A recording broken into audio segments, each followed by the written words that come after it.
दोस्तों नमस्कार। मैं रवि शुक्ला आप लोगों के द्वारा की गई डिमांड के अनुसार आज मैं चर्चा करूंगा कि जीवन बीमा हमारे लिए ज़रूरी क्यों होता है। बहुत सारे लोग जीवन बीमा करा लेते हैं लेकिन उनको पता नहीं होता जीवन बीमा होता क्या है और कौन सी जीवन बीमा उनके लिए ज़्यादा फ़ायदेमंद होगा, या बहुत से लोगों को जीवन बीमा के बारे में ही पता नहीं होता है कि ऐसी कोई योजना भी है भारत सरकार की। तो आज आपको पूरी जानकारी मिलेगी। जीवन बीमा पर चर्चा करने से पहले हम जान लेते हैं कि आज की डेट में और कौन से साधन हैं जहां पे हम अपना पैसा बचाते हैं। साधारणतः हम अपनी छोटी छोटी बचत करने के लिए बैंक का प्रयोग करते हैं, जहां पे अपना खाता खुलवाते हैं और उसके वहां पे बैंक में एफडी भी कर देते हैं। इसको हम फिक्स्ड डिपॉजिट बोलते हैं। या फिर हम पोस्ट ऑफिस में किसी योजना में अपना पैसा जमा करते हैं और या पोस्ट ऑफिस में हम उसको फिक्स कर देते हैं, या फिर कुछ और भी जो छोटी मोटी स्कीम चल रही हैं उनमें हम पैसा अपना जमा करते हैं। बात करें अगर बैंक में ब्याज की, तो बैंक में लगभग आज की डेट में जो ब्याज दर है, जो कि दिन पर दिन कम होती चली जा रही है। प्रेजेंटली जो बैंक की ब्याज दर है वो लगभग 5.5 से 7% के बीच में है। अगर पोस्ट ऑफिस की वहीं बात करें तो पोस्ट ऑफिस में भी जो ब्याज दर है वो भी लगभग 5.5 से 7% के बीच में ही है। इसलिए हमारा पैसा बहुत तेज़ी से ग्रोथ नहीं कर पाता और आने वाले समय में बैंक पोस्ट ऑफिस दोनों की ब्याज दर दिन पर दिन कम होना ही है।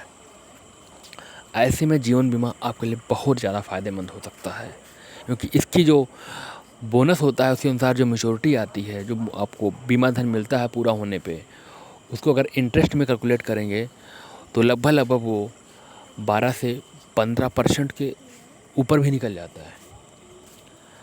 अब मैं बताऊंगा कि वाकई में जीवन बीमा का असली हमारे लिए फ़ायदा क्या होता है, क्यों हमारे लिए ज़रूरी है और क्यों ये आज की डेट में बहुत ज़्यादा महत्वपूर्ण होता चला जा रहा है हर व्यक्ति के लिए। इसको मैं एक उदाहरण के से समझाने का प्रयास करूँगा। 3 दोस्त होते हैं, राम, श्याम और घनश्याम।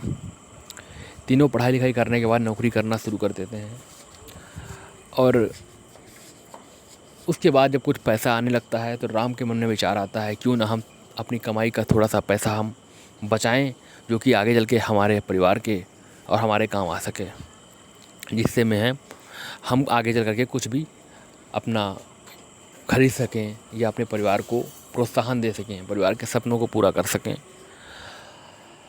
राम जा कर के बैंक में अपना खाता खोल लेता है, वहाँ पे 1000 रुपये महीने जमा करना शुरू कर देता है और जब वो पैसा थोड़ा इकट्ठा हो जाता है तो वो बैंक में फिक्स डिपॉजिट कर देता है। श्याम भी पोस्ट ऑफिस में संपर्क करता है, वहाँ पे भी एक योजना में अपना पैसा जमा करना शुरू कर देता है और यही बात घनश्याम को पता चलती है। घनश्याम भी दोनों को देखने के बाद में विचार करता है कि ऐसी मैं कौन सी योजना में अपना पैसा लगाऊं जिससे हमारे परिवार को सुरक्षा भी मिले और हमारा पैसा भी बहुत तेज़ी से बढ़े। घनश्याम दूरदर्शिता दिखाते हुए एक भारतीय जीवन बीमा निगम के अभिकर्ता से मुलाकात करता है और अपने पूरे परिवार के बारे में अपनी सारी प्लानिंग डिस्कस करने के बाद में एक जीवन बीमा पॉलिसी लेता है, जिसका मंथली प्रीमियम लगभग 1000 रुपये के आसपास ही होता है। इस 1000 रुपये के प्रीमियम में जो जीवन बीमा पॉलिसी घनश्याम लेता है उससे उसको 1.5 लाख रुपये का साधारण बीमा और 1.5 लाख रुपये का दुर्घटना बीमा का भी सुरक्षा कवर मिलता है। दोस्तों 1 साल तक ये बात बीतती है। 1 साल तक तीनों लोगों ने 12-12 हज़ार रुपये अपने खाते में जमा कर चुके थे। अलग अलग विचार आता है तीनों के मन में, क्यों ना हम कहीं बाहर घूम के आते हैं, कुछ एंजॉय करते हैं, और तीनों बाहर के लिए घूमने के लिए निकल लेते हैं। लेकिन इत्तेफाक की बात है, ज़िंदगी का कोई भरोसा नहीं है। जिस ट्रेन से वो जा रहे होते हैं वो ट्रेन दुर्घटनाग्रस्त हो जाती है और उसी में इन तीनों लोगों की जीवन लीला समाप्त हो जाती है। ऐसी स्थिति में तीनों परिवारों के ऊपर बहुत बड़ा आर्थिक बोझ पड़ जाता है और परिवार की स्थिति बहुत दयनीय हो जाती है, क्योंकि कमाई का कोई जरिया नहीं होता है और खर्चे और समस्याएं बढ़ने लगती हैं। राम के घर वाले बैंक से संपर्क करते हैं कि जो पैसा इन्होंने जमा किया था वो निकालने का प्रयास करते हैं। तो जो 12,000 रुपये राम ने 1 साल के अंदर जमा किया था वो ब्याज लगने के बाद लगभग 13,500 से 13,500 रुपये राम के घर वालों को मिल जाता है। घनश्याम के घर वाले भी पोस्ट ऑफिस में संपर्क करते हैं और जो पैसा जमा होता है वो ब्याज लगने के बाद में 13 से 14,000 के बीच उनको भी मिल जाता है। वहीं घनश्याम के घर वाले भारतीय जीवन बीमा निगम के कार्यालय से संपर्क करते हैं। सारे दस्तावेज प्रस्तुत करने के बाद में उनको लगभग 5 लाख रुपए का फ़ायदा मिलता है, 5 लाख रुपए की धनराशि मिलती है। अब आपके मन में प्रश्न आ रहा होगा कि पैसा तो तीनों लोगों ने बराबर जमा किया, लेकिन घनश्याम को 5 लाख रुपए क्यों मिला? दोस्तों, 5 लाख रुपए इसलिए मिला क्योंकि घनश्याम ने जो जीवन बीमा पॉलिसी ली थी उसमें 2,50,000 रुपये का साधारण बीमा और 2,50,000 रुपये का दुर्घटना बीमा था। क्योंकि वहाँ पे ट्रेन की दुर्घटना से उनकी मृत्यु हुई थी, इसलिए दुर्घटना बीमा के रूप में उनको 2.5 लाख मिला और साधारण बीमा के रूप में 2.5 लाख रुपये, टोटल 5 लाख रुपये की राशि हुई, जबकि पैसा तीनों ने बराबर जमा किया था।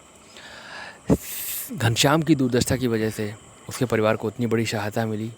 दोस्तों, किसी के ज़िंदगी को कोई वापस नहीं ला सकता, लेकिन अगर उसके एवरेज में कुछ धनराशि उसके परिवार को मिल जाती है तो उसको चलाने के लिए बहुत बड़ी मददगार साबित होती है। तो हमने देखा कि जीवन बीमा किस प्रकार से हमारी मदद करता है। इसमें बैंक, पोस्ट ऑफिस सभी से ज़्यादा ब्याज भी हमें ज़्यादा मिलता है और कोई भी अनहोनी होने पे हमारे परिवार को बहुत बड़ी सुरक्षा प्रदान करता है। क्योंकि भारत सरकार की ये संस्था है, इसलिए हम सभी को कम से कम अपने परिवार की सुरक्षा के लिए एक जीवन बीमा अवश्य कराना चाहिए। ज़्यादा मैं इस वीडियो को लंबा ना करने के कारण सारी बातें डिस्कस नहीं कर पाऊँगा। आप किसी भी प्रकार की सहायता के लिए, किसी भी प्रकार के सुझाव के लिए हमसे संपर्क कर सकते हैं। स्क्रीन पे हमारा नंबर प्रदर्शित हो रहा है, जो कि 9335265944 9335 265 944। आप हमें व्हाट्सएप भी कर सकते हैं। हमारा व्हाट्सएप नंबर है 8896742770। इसी के साथ हमारे फेसबुक ग्रुप से जुड़ने के लिए आप हमें व्हाट्सएप पे अपना आईडी भेज सकते हैं। हम आपको अपना फेसबुक ग्रुप का लिंक प्रोवाइड कराएंगे, जिसमें ऐड हो सकते हैं आप, और जिससे आपको समय समय पर जीवन बीमा से संबंधित सारी जानकारी मिलती रहेंगी। आप हमेशा स्वस्थ रहें, सुरक्षित रहें, जीवन में तरक्की करते रहें, यही हमारी ईश्वर से कामना है। भारतीय जीवन बीमा निगम, ज़िंदगी के साथ भी, ज़िंदगी के बाद भी।